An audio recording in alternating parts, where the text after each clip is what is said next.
बड़ा सवाल यह भी है कि ईरान पश्चिम एशिया के अपने ही दूसरे मुस्लिम देशों पर हमले क्यों कर रहा है। अमेरिका के पास दुनिया की सबसे ताकतवर सेना है और ईरान ये बात अच्छी तरह से जानता है कि वो अमेरिका और इजराइल की संयुक्त सेना का मुकाबला नहीं कर सकता। उसके पास इतनी ताकत नहीं है, हथियार नहीं है, वो ये युद्ध कभी नहीं जीत सकता। ये बात ईरान जानता है। तो ईरान की रणनीति ये है कि अगर उस पर हमला हो रहा है तो बदले में वो अमेरिका और इजराइल को भी भारी नुकसान पहुंचाने की कोशिश करेगा। जब तक वो उसके पास हथियार हैं, मिसाइल्स हैं, तब तक वो उन्हें बहुत दर्द देने की कोशिश करेगा। वो कोशिश करेगा कि अगर आप ईरान पर अगर हमला करेंगे तो ईरान भी आपको बहुत सारे जख्म देगा। जीत तो नहीं पाएंगे हम, लेकिन आपको जख्म बहुत सारे देकर जाएंगे।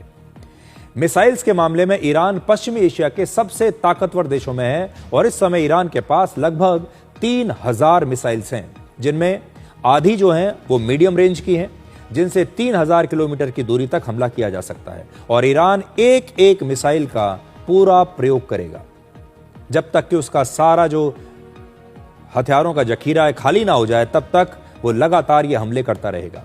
ईरान के पास लगभग 3000 किलोमीटर तक हमला करने वाली एक मिसाइल है जिसका नाम है खुर्रम शहर। लगभग 1800 किलोमीटर तक हमला करने वाली एक दूसरी मिसाइल है जिसका नाम है इमाद। और इसके साथ ही उसके पास बहुत सारी शॉर्ट रेंज की मिसाइल्स भी हैं जो 1000 किलोमीटर तक हमला कर सकती हैं।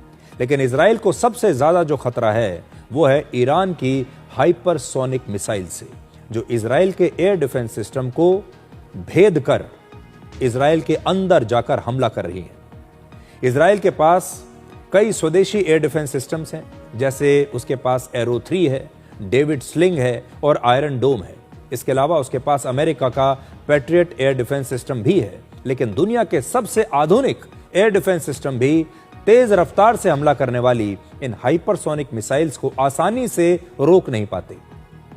और इसलिए ईरान अपनी इन हजारों मिसाइल्स का पूरा प्रयोग करेगा और ईरान पश्चिमी एशिया में जो दूसरे सहयोगी देश है अमेरिका के, उन्हें सबक सिखाना चाहता है कि अगर आप अमेरिका का साथ देंगे तो हम आपके सैन्य अड्डों पर तो हमला करेंगे ही, हम सिविलियन इलाकों पर भी हमला कर सकते हैं, एयरपोर्ट पर भी हमला कर सकते हैं, हम आपकी ऑयल रिफाइनरीज पर भी हमला कर सकते हैं और आपको बहुत दर्द हम दे सकते हैं।